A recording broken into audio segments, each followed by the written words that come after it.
പ്രിയപ്പെട്ടവരെ 7 മണിയുടെ തലക്കെട്ട് കഴിഞ്ഞിട്ടും നമ്മൾ ആദ്യം പോകുന്നത് ഈ ഛത്തീസ്ഗഡിലേക്ക് തന്നെയാണ്. കാരണം ഈ ഇന്നലെയും ജാമ്യാപേക്ഷയൊക്കെ തള്ളിയിരുന്നല്ലോ, കന്യാസ്ത്രീകളുടെ ജാമ്യാപേക്ഷയൊക്കെ തള്ളിയതാണ്. മാത്രമല്ല നമ്മുടെ സംസ്ഥാനത്ത് കേരളത്തിൽ അങ്ങോളം ഇങ്ങോളം ക്രിസ്തീയ സഭകളുടെയൊക്കെ നേതൃത്വത്തിൽ പ്രതിഷേധം കനക്കുകയാണ്, പ്രതികരണങ്ങൾ വരികയാണ്. മാത്രമല്ല പാർട്ടിയിൽ അങ്ങോട്ടും ഇങ്ങോട്ടും വാദപ്രതിവാദത്തിലുമൊക്കെയാണ്. സംസ്ഥാന BJP ഒരു നിലപാടെടുക്കുന്നു, കേന്ദ്രം ഈ വിഷയത്തിൽ മൗനം തുടരുന്നു. ഇന്നിപ്പോൾ MP-മാരൊക്കെ ഈ അമിത്ഷായെ കാണുന്നുണ്ട്, സംസാരിക്കുന്നുണ്ട്, കഴിയുന്ന എല്ലാ കാര്യങ്ങളും ചെയ്യാമെന്ന് അമിത്ഷാ ഉറപ്പു നൽകിയതായി പറയപ്പെടുന്നുണ്ട്. പ്രധാനമന്ത്രിയുമായി സംസാരിക്കണമെന്നാവശ്യപ്പെട്ട് കേരളത്തിൽ നിന്നുള്ള MP-മാർ കത്ത് നൽകിയിട്ടുണ്ട്. അപ്പോൾ അങ്ങനെ പല വിധത്തിൽ ഇതുമായി ബന്ധപ്പെട്ട് ഈ കന്യാസ്ത്രീകളുടെ അറസ്റ്റുമായി ബന്ധപ്പെട്ട് ചർച്ചകളും നീക്കങ്ങളും വിവാദങ്ങളും ഒക്കെ തുടരുകയാണ്. അപ്പോൾ നമുക്ക് ഈ മണിക്കൂറിൽ ആദ്യം അവിടേക്ക് തന്നെ പോകാം. ഛത്തീസ്ഗഡിൽ അറസ്റ്റിലായ മലയാളി കന്യാസ്ത്രീകളുടെ ജാമ്യാപേക്ഷ ഇന്നിപ്പോൾ ഹൈക്കോടതിയിലേക്ക് എത്തും.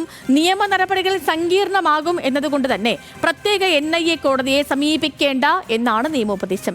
കന്യാസ്ത്രീകളുടെ ജാമ്യാപേക്ഷ സെഷൻസ് കോടതി ഇന്നലെ തള്ളിയതാണ്. ശരത് ലാലാണ് ഛത്തീസ്ഗഡിൽ നിന്നും വിവരങ്ങളുമായി നമുക്കിപ്പോൾ ചേർന്നത്. Sarath, good morning. ഈ പറഞ്ഞതുപോലെ കന്യാസ്ത്രീകളുടെ ജാമ്യാപേക്ഷ ഇന്നലെ സാങ്കേതികത്വം പറഞ്ഞാണ് കോടതി പരിഗണിക്കാതിരുന്നത്.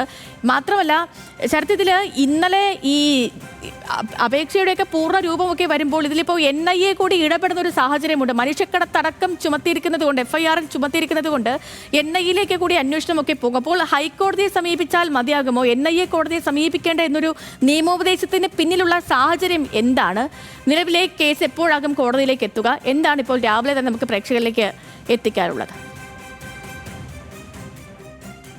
Good morning Sethulakshmi. വളരെ നിർണായകമായ ഒരു ദിവസം കൂടിയാണ് ഇന്ന്. കാരണം എങ്ങനെയായിരിക്കും ഇനി അടുത്ത കന്യാസ്ത്രീയുടെ ജാമ്യാപേക്ഷയെ സംബന്ധിച്ച എന്താണ് നീക്കങ്ങൾ എന്നാണ് ഇന്ന് നമുക്ക് അറിയേണ്ടത്. ഇന്നലെ തന്നെ ഹൈക്കോടതിയെ സമീപിക്കാനുള്ള ഒരു നീക്കത്തിലാണ് കന്യാസ്ത്രീകളുടെ ബന്ധുക്കൾ. അതുകൊണ്ട് തന്നെ ഇന്നലെ തന്നെ സർട്ടിഫിക്കറ്റ് കോപ്പിക്ക് വേണ്ടിയുള്ള അപ്ലിക്കേഷൻ നൽകിയിട്ടുണ്ട്.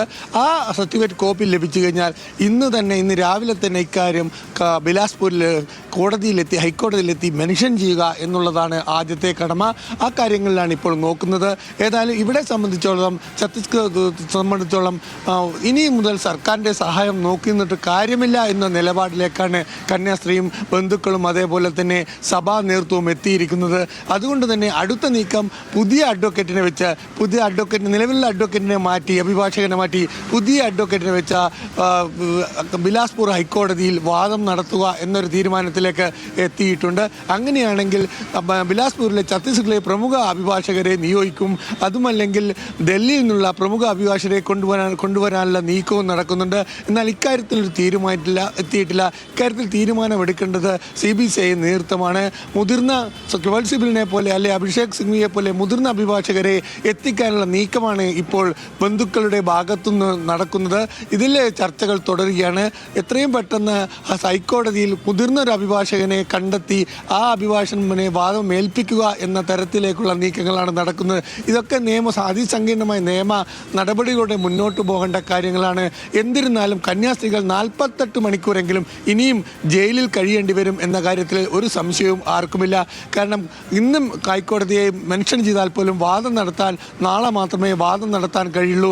അടിയന്തരമായി വാദം നടത്തേണ്ടെങ്കിൽ പോലും ലിസ്റ്റ് ചെയ്ത ശേഷം ഇവിടുത്തെ ഒരു ഹൈക്കോടതിയുടെ ചട്ടവട്ടം അനുസരിച്ച് അന്ന് തന്നെ വാദം നടത്തുന്നത് വളരെ അപൂർവമാണ് എന്നാണ് നമുക്ക് ലഭിക്കുന്ന വിവരം. അതുകൊണ്ട് തന്നെ ഇന്ന് ലിസ്റ്റ് ചെയ്യപ്പെട്ടാൽ പോലും, ഇന്ന് മെൻഷൻ ചെയ്യപ്പെട്ടാലും വാദം നാളെയായിരിക്കും. അങ്ങനെയാണെങ്കിൽ നാളെ മാത്രമേ ജാമ്യാപേക്ഷയിൽ ഒരു തീർപ്പുണ്ടാവും സേതുലക്ഷ്മി. അതുകൂടി കണക്ക് കൂട്ടുമ്പോൾ 48 മണിക്കൂർ കൂടി കന്യാസ്ത്രീകൾ ദുർഗിലെ ഈ ജയിലിൽ വെറും തറയിൽ കിടക്കേണ്ടി വരും. കാരണം 16 പേരുള്ള ഒരു സെല്ലിലാണ് ഇപ്പോൾ കന്യാസ്ത്രീകളെ പാർപ്പിച്ചിരിക്കുന്നത്. അതുകൊണ്ട് തന്നെ നമുക്ക് അറിയാൻ കഴിയുന്ന കാര്യം, അവിടെ പ്രത്യേകമായിട്ട് ഒരു പരിഗണനയൊന്നും കന്യാസ്ത്രീകളില്ല. സാധാ വനിതാ തടവുകാരെ പോലെ തന്നെ 16 പേരുള്ള ഒരു വലിയ ഒരു മുറിയിലാണ് ഇപ്പോൾ അവരെ പാർപ്പിച്ചിരിക്കുന്നതെന്നാണ് നമുക്ക് ഇന്നലെ രാത്രി ലഭിച്ച വിവരം. ഏതൊക്കെയായാലും ഇന്നലെ ഇടത് MP-മാരൊക്കെ കന്യാസ്ത്രീകളെ കണ്ടതിന് ശേഷം പുറത്തതിന് ശേഷം അവർ ഈ ദുരവസ്ഥയൊക്കെ പറഞ്ഞതുമാണ്. ഈ കന്യാസ്ത്രീയുടെ ബന്ധു സിസ്റ്റർ പ്രീതിയുടെ ബന്ധു കഴിഞ്ഞ ദിവസം അവിടെ എത്തുകയും UDF MP-മാരുടെ ഒക്കെ ഒപ്പം ജയിലിലേക്ക് എത്തി കന്യാസ്ത്രീയെ സന്ദർശിക്കുകയും ഒക്കെ ചെയ്തതാണ്. ഈ ബന്ധു ഇപ്പോഴും അവിടെ തുടരുന്നുണ്ടോ ശരത്ത്? ബന്ധുക്കൾ ഇപ്പോഴും തുടരുന്നുണ്ട്. അതായത് ബന്ധുക്കൾ ഇനി ജാമ്യ അപേക്ഷയിൽ ഒരു തീർപ്പായ ശേഷം മാത്രമേ നാട്ടിലേക്കുള്ളൂ എന്ന രീതിയിലാണ്. ബന്ധുക്കളോടൊപ്പം തന്നെ സജി ജോസഫ് MLA, അതേപോലെ Angamaly MLA Roji M. John എന്നിവരൊക്കെ ഇവിടെ തുടരുകയാണ്. കാരണം ഇവർ തുടരുക എന്നുള്ളതിനേക്കാൾ ഉപരി എന്താണ് നിയമ നടപടിയിലേക്ക് മുന്നോട്ട് പോകുക എന്നുള്ളതാണ്. ഏതായാലും കോൺഗ്രസും അല്ലെ ഇടതു പാർട്ടികളൊന്നും സഹായ വാഗ്ദാനം ചെയ്തെങ്കിലും സഭ അത് സ്വീകരിച്ചിട്ടില്ല. സഭയ്ക്ക് അതിൻ്റെതായ ചട്ടവട്ടങ്ങളുണ്ടെന്നാണ് അവർ മറുപടി പറഞ്ഞത്.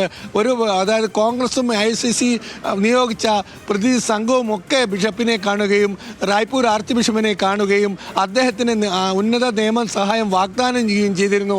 എന്നാൽ ഇക്കാര്യം ഇത് സ്വീകരിക്കാൻ അവർ തയ്യാറായിരുന്നില്ല. ഇന്നലെയും അതുതന്നെയാണ് സ്ഥിതി. റോജി M. ജോൺ അടക്കമുള്ള MLA മാർ നേരിട്ട് കണ്ട് ഇന്നലെ രാത്രി റായ്പൂരിലെത്തി നേരിട്ട് കണ്ട് സഭാ നേതൃത്വവുമായി സംസാരിക്കുകയും